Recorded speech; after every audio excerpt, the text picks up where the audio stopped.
Saudando todo mundo aí da Igreja do Messias e Arrucha, comentário das Escrituras, com a graça e paz da paz do Eterno Yahweh, nosso Pai, e de Arrushua Hamashia, Messias, nosso Salvador. A gente tem aqui um quadro redescobrindo o Apocalipse e está estudando aí as profecias das 7 igrejas do Apocalipse, Apocalipse capítulo 2, Apocalipse capítulo 3, tá? Recomendo que você acesse aí a playlist Redescobrindo o Apocalipse e acesse também os links na descrição desse vídeo. Já tem os episódios iniciais, né, o capítulo 1 e os 2 episódios das 7 igrejas. Então esse é o episódio do momento, é as 7 igrejas do Apocalipse parte 3. As 7 igrejas do Apocalipse parte 3. Dando continuidade no caráter profético, né, essas 7 cartas, lembrando que o livro do Apocalipse foi escrito no século 1, né? E a última igreja que nós vimos, Pérgamo, no século 4, né? Agora vamos adentrar no século V. Então é a igreja de Tiatira. Igreja de Tiatira. A igreja de Tiatira representa a igreja que surgiu a partir do século V. Do século V para lá. A palavra Tiatira significa sacrifício contínuo. A palavra Tiatira significa sacrifício contínuo e faz referência à Igreja Católica. Tá? Isso mesmo, Tiatira, o sacrifício contínuo, faz referência à Igreja Católica. Por quê? Por causa do rito da Eucaristia, né? O rito da Eucaristia que tem todo dia, toda hora lá na Igreja Católica. Okay? Por isso que é o sacrifício contínuo, que lá eles fazem, lá o padre fala, para que nosso sacrifício seja aceito, mas não sei o que lá, levanta a hóstia, né? Essa coisa toda de sacrifício, querer relembrar o sacrifício de Cristo, né? Então a igreja de Tiatira, quarta igreja do Apocalipse, é a igreja católica. Ah, mas muita gente de repente aí, evangelho, vai protestar contra mim, é uma das 7 igrejas católicas, são cristãos. Pois é, veja bem, mas uma coisa é a religião, outra coisa são as pessoas. A religião é o catolicismo, é uma coisa. Tem lá o Vaticano, teve o Império Romano, teve essa coisa toda que todo mundo sabe. Outra coisa é a igreja, que são as pessoas. Você me pergunta se os católicos são cristãos? Ora, pelo menos aqui o Messias, né? Vocês chamam Jesus, o Messias, está considerando que sim, tá? Então se ele está considerando, só que ele sabe de todos os erros, os equívocos, e ele está exortando a igreja de Tiatira como todas as outras, tá? Acerca dos erros, ele está apontando a ferida aqui mesmo, tá? Não tem erro, tá? Então se ele está dizendo, quem sou eu para contradizer? A igreja são as pessoas, a religião é outra coisa, a religião vai acabar, vai ser destruída, como o próprio protestantismo vai ser destruído também, ok? Então, enfim, mas aqui, a carta é direcionada às pessoas, tá? Que estão debaixo de uma religião chamada catolicismo. Temos a igreja, são as pessoas, tá? Então Tiatira é a igreja católica. Ele diz assim, então ele vai dar, veja o caráter profético, ele já sabia de tudo que ia acontecer, e tudo está escrito aqui, mas basta a gente saber entender. Vamos lá. Escreva ao anjo da igreja de Tiatira: assim diz o Filho de Deus, que tem os olhos como chama de fogo e os pés como bronze. Ele tá, já é o título dele. Qual o título que ele dá aqui? Assim diz o Filho de Deus. Ele já espera, já aponta na ferida, porque o Messias, ele deve ser considerado como ele se apresenta, o Filho de Deus, o Filho unigênito do Altíssimo. Ele não é. Por que ele falou isso? Porque ele já sabia que ele seria chamado de Filho de Maria dentro da Igreja Católica, que é o Filho de Maria, Mãe de Deus. Isso não existe, isso é heresia, tá? Isso é uma heresia do Satanás, porque Mãe de Deus é uma religião falsa que surgiu na Babilônia, que é Semiramis, né? E o seu filho Tamuz, aqui ela diz que ressuscitou, que eram chamados de deuses. Semiramis era chamada de rainha do céu, porque ela dizia que ela caiu do céu, lá em Babilônia, na Torre de Babel. Depois dessa falsa religião do Deus Mãe e Filho, a religião do Mãe e Filho, foi para vários lugares do mundo. O profeta Elias teve problema com Azerá e Baal. Azerá era mãe, Baal era filho de Azerá. Baal era uma divindade do sol, né? Baal e Azerá. O profeta Jeremias teve problema com a rainha do céu, né? Eles ofereciam bolos, né? Os israelitas idolatriam os bolos. A rainha do céu é o que hoje a Maria Aparecida, né? Foi chamada de rainha do céu lá na igreja católica, entendeu? Então, filho de Maria, mãe de Deus, isso é heresia, isso é a Babilônia, é Semíramis e Tamuz, tá? Então, nada disso. O Messias não é o sol trino invencível também não. Vai ser a Babilônia. A Trindade é a Babilônia, que era o que? Semíramis, Nimrod e Baal. Os 3 sol lá do Egito, que era o que? Osíris, e Horus, que era o Sol Ra, invencível, Sol Ra. Não é nada disso, tá? O Messias é o Filho unigênito de Deus, literalmente. É dessa forma que ele se apresenta, dessa forma que ele tem que ser conhecido, tá? Aí na igreja católica, Filho de Deus, não é filho filho de Maria, mãe de Deus, isso é heresia. Então ele já espeta, ele já chega espetando, tá? Ele diz assim, ó, e que ele tem os olhos como chama de fogo, ou seja, por que os olhos dele são chama de fogo? Ele tem capacidade de penetrar tudo, não tem nada oculto para ele. E ele sabe muito bem as coisas que foram feitas ocultas, tá? Lá na alta cúpula da Igreja Católica, nesses séculos todos e até hoje, lá no Vaticano. Ele sabe tudo que está oculto lá. Ele tem da aristocracia jesuíta, e tem tudo que tem oculto lá na alta cúpula, né? Aristocracia jesuíta, Satanás mesmo, literalmente, profundezas de Satanás, é o que ele vai chamar. Toda a politicagem, todo como eles se prostituíram com os reis da terra, até o Vaticano lá foi acordo com Mussolini, o pai do fascismo, né? Então, ou seja, escândalos e mais escândalos de pedofilia encobertos, né? Toda essa barbaridade, né? Vai entrar na Inquisição, tudo isso aí que aconteceu, né? As cruzadas, guerra, Inquisição, Tribunal de Inquisição, tudo isso, tá? Então, ou seja, ele sabe tudo que está oculto, tudo que se passou, tá? Não tem nada escondido para ele não. Ele diz aqui os pés como bronze, por causa da firmeza dele, tá? Conheço a sua conduta, o amor, a fé, a dedicação, a perseverança e as suas obras mais recentes, ainda mais numerosas do que as primeiras. Então aqui ele está elogiando, tá? Ele está elogiando agora a igreja, as pessoas. Eu conheço o que? As tuas obras, conheço a tua conduta, o amor, a fé, a dedicação, a perseverança e as tuas obras mais recentes, ainda mais numerosas do que as primeiras. Ele está elogiando as obras da igreja católica. Como assim? A igreja católica, os católicos assim, são muito dedicados às obras de caridade, de amor fraternal. Isso é muito forte, você aprende isso. Amor fraternal, a obra, misericórdia, justiça para com o próximo. Ok? Lógico, você não é salvo pela obra. Não, realmente.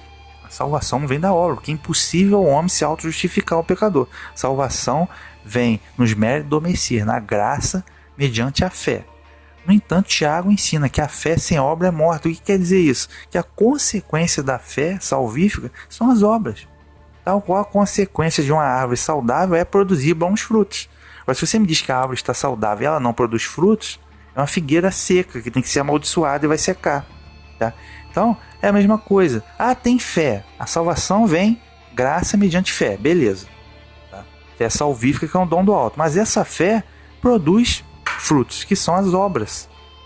Então, se você me diz que tem fé, mas essa fé não produz obras, então você não tem fé coisa nenhuma, tá? É mentira. Então as obras são uma consequência, obras da fé, vida piedosa, tá? São uma consequência da fé salvífica, não são a causa de salvação para ninguém. Muita gente, principalmente evangélico, confunde isso, acha que católico você fala por obra. Não é nada disso, tá? O próprio Messias está elogiando essas obras aqui, ok?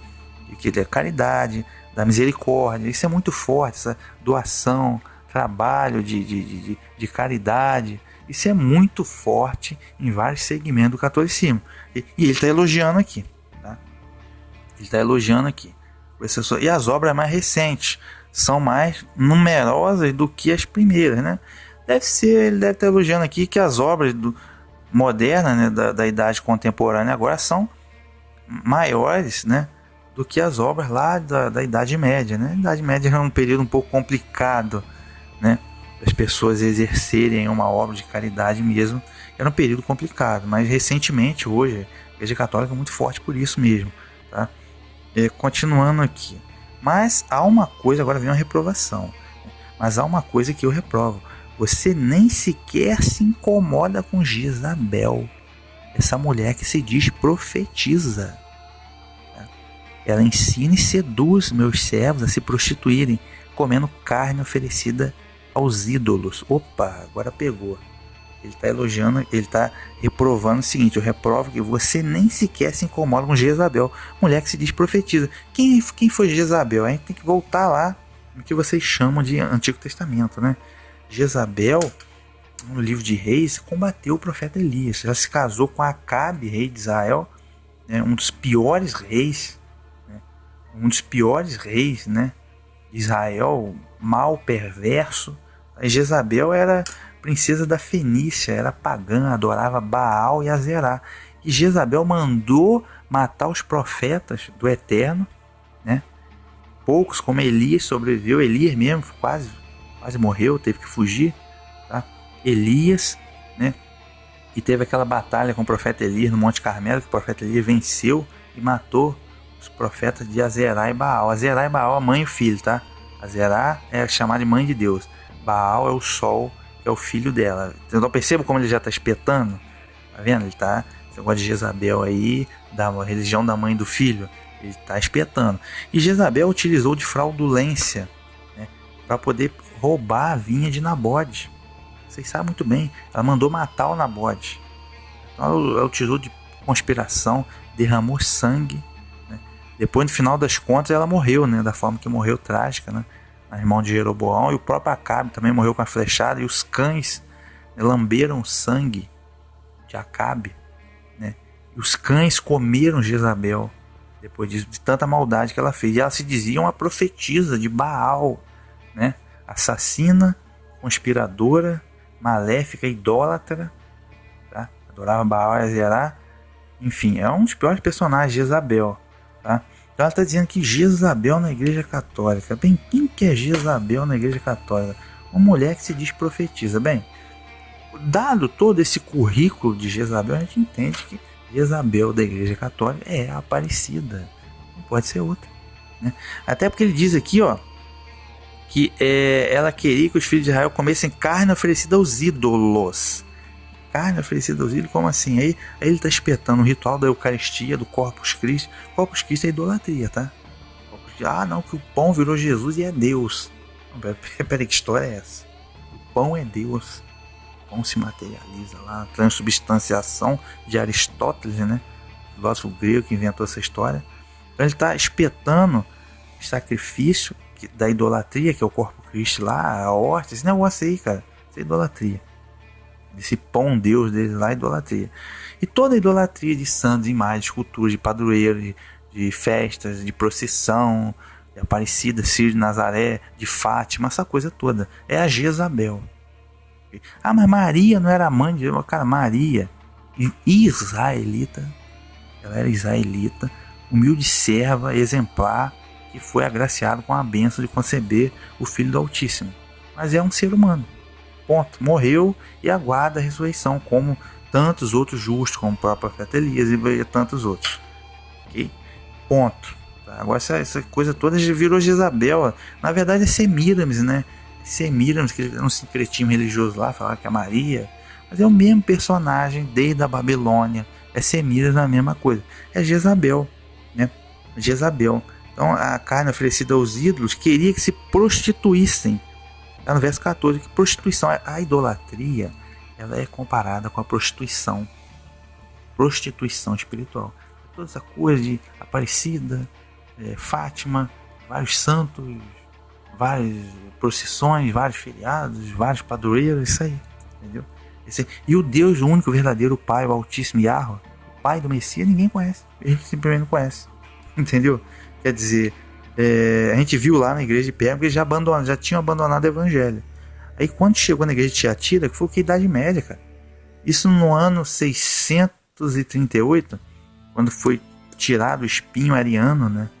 Os arianos, cristãos arianos, que era Os Hérodos foram expulsos de Roma e depois, meu irmão, começou a reinar absoluto o catolicismo romano.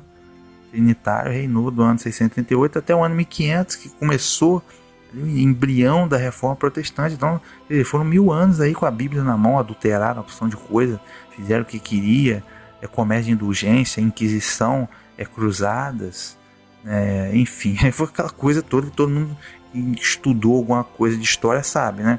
A idolatria. Aí continuando aqui, já dei um prazo para ela se converter, né, Jezabel, mas ela não quer largar a prostituição. Prostituição, no caso, é a prostituição espiritual, a idolatria, ok?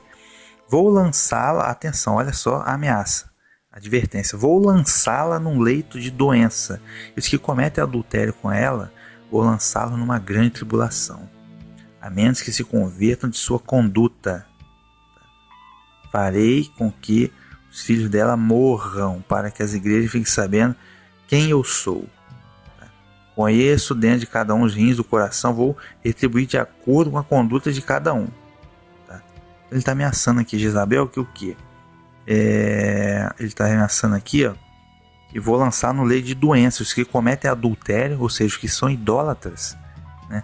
Vou lançá-lo numa grande tribulação, a menos que se converta sua conduta. Então ele já está ameaçando. O que acontece? O catolicismo ele encabeça o movimento ecumênico mundial. E o Francisco está mergulhado nisso daí. Isso começou com o Concílio Vaticano II, que o catolicismo Vaticano, eles chegaram à conclusão seguinte: agora já não dá mais para usar a Inquisição. Então a gente tem que partir para o ecumenismo. Sempre se prostituindo com os reis da terra, né? Justiniano e Clovis, na época, lá no século VII, para guerrear, destruir os arianos, matar os arianos. E isso eles não mencionam na história, né? Esquecer os arianos da história, são os hereges arianos. Não, mas Deus vai requerer o sangue dos arianos. Tá? Guerra, meu irmão, guerra no nome dele não existe. Mas lá no século IV a gente já viu, se prostituiu com o Constantino e com o Teodósio, né? Aí depois foi se prostituindo sempre Carlos Magno, vários outros reis, né? E agora, recentemente, com Mussolini, né? Agora com Mussolini para criar o Estado Vaticano no século XX, e agora sempre se prostituindo no Vaticano, nessa aristocracia jesuíta do demônio, sempre se prostituindo com alguém, e vários outros tentáculos lá do Vaticano, e muita coisa oculta lá, agora estão encabeçando o movimento ecumênico mundial. Tá? Isso vai levar à grande tribulação, né? As taças do Apocalipse vão descer, e essa religião com certeza vai ser destruída de forma exemplar. Estou falando da religião. Não estou falando das pessoas que são a igreja. Okay? Agora, quem tiver uma idolatria pode passar por momentos desagradáveis também. Okay? Então, ele converte aqui, sempre ele está chamando, né, a mente se converte à sua conduta. Ele não gosta desse negócio de idolatria. Farei também que os filhos dela morram, para que as igrejas fiquem sabendo quem eu sou. Quem são os filhos dela? Os filhos lá da Jezabel, da Aparecida. Ele deve estar falando todos os demais ídolos. Deve estar falando da infinidade de santos, né, padroeiros que tem lá. Então, até porque aí o Apocalipse, vão lá no capítulo 18, a queda de Babilônia. Babilônia é o que? Uma prostituta está sentada sobre a besta. É a religião ecumênica mundial. Vem chega a nova ordem mundial e uma religião mundial também. E quem vem encabeçando esse movimento é o Vaticano. Então vai ser exemplarmente aniquilado. Okay? Para que as igrejas fiquem sabendo quem eu sou. Eu conheço bem dentro de cada um os rins do coração, vou atribuir de acordo com a conduta de cada um. Ele conhece bem cada um.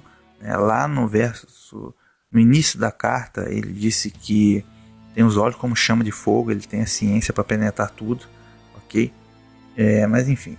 Aí no verso 24, ele diz assim: eu sei que muitos de vocês em Tiatira não seguem essa doutrina, né? Não conhecem as profundezas de Satanás, como eles dizem. Ele está dizendo que tem gente lá, né, na igreja católica íntegra, né?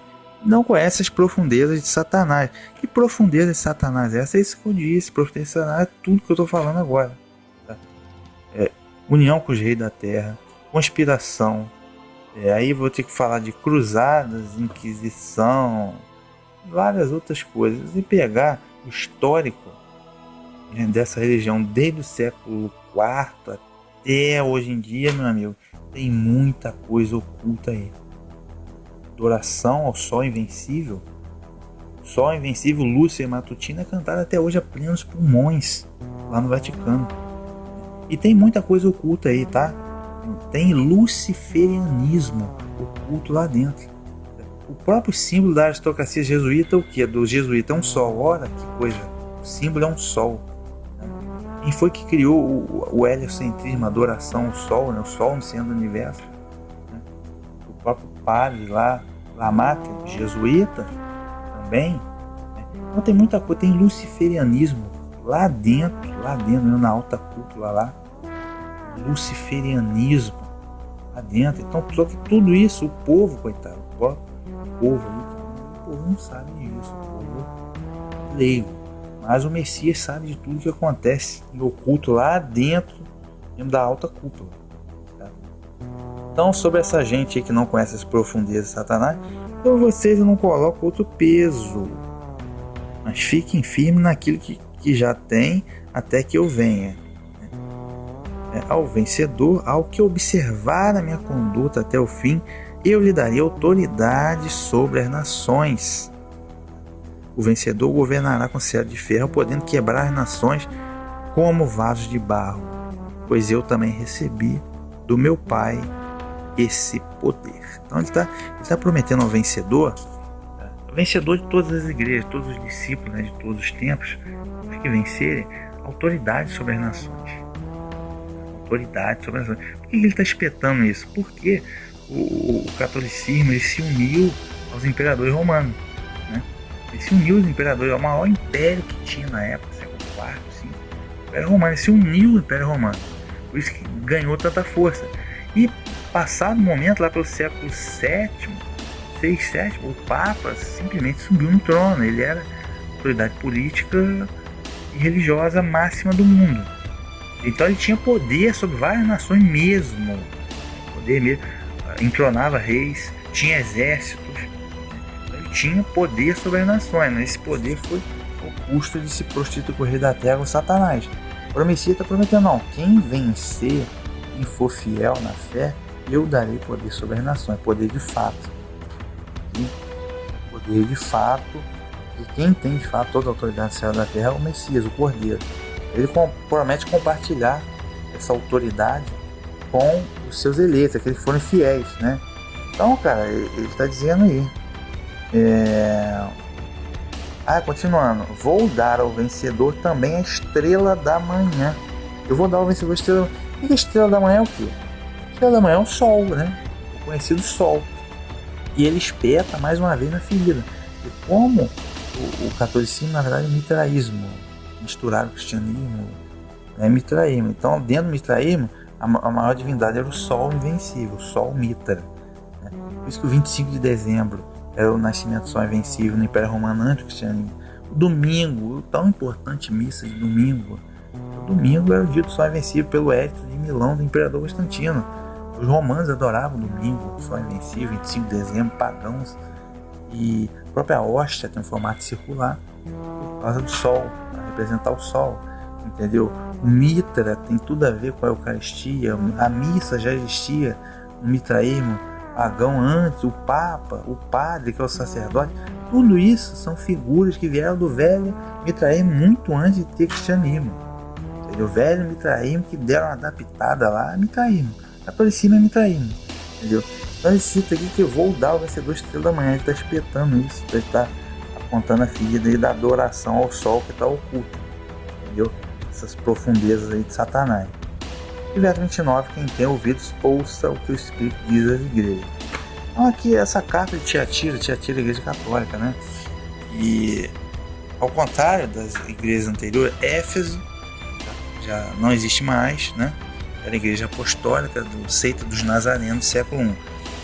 A igreja de Esmirna, esmagada, foi a igreja do século II e III que foi intensamente perseguida. Já não existe mais. Até porque, nessa época, século II e III, já existiam várias denominações, né, do que seria chamado cristianismo. Existiam várias denominações que divergiam entre si, sobretudo acerca do Messias. Quem ele era, identidade e tal. No século IV, a igreja que começou a se unir ao Império Romano, a igreja de Pérgamo, também já não existe mais. Agora, essa igreja de Tiatira, que é a quarta igreja, ela existe até hoje, né? Como eu disse, é a igreja católica. Então tudo começou lá no século V, final do século IV, ano 380, que surgiu de fato a igreja católica como a única do cristianismo ortodoxo mesmo, tá? Ano 380, e vai estar aí até hoje, né? Até o ano 1500, na dor de braçada, não tinha oposição nenhuma, a oposição era duramente massacrada, né, pela Inquisição. Foi o que aconteceu com os valdenses e albigenses. Povos inteiros, homem, mulher e crianças foram massacrados pela Inquisição como hereges, entre aspas, hereges. Isso é as profundezas de Satanás que ele está citando aqui. Tudo isso vai ser cobrado, tá? Tudo isso vai ser cobrado. Mas ele cita que ele faz elogios também, como eu já disse, as obras de caridade, né, de misericórdia. Ele cita aqui também, ele exorta também, né, ao vencedor darei autoridade sobre as nações, né, e darei também ao vencedor a estrela da manhã. Então ele também elogia aqui, né. Vejam que existe uma linha tênue entre a religião e todas as coisas que foram feitas em nome da religião para com a igreja, que são as pessoas. Mas ele alerta as pessoas do erro que está acontecendo na religião. Entendeu? Ele alerta as pessoas do que está acontecendo, do que vai acontecer, né? Ele faz elogios, críticas, admoestações, chamados e promessas. Okay? Então, bem complexo a igreja de Tiatira, que é a igreja católica. Não sei, gente. Se for a quarta igreja do Apocalipse, 7 igrejas do Apocalipse, parte 3. Tá? Fiquem com a Shalom e até o próximo episódio.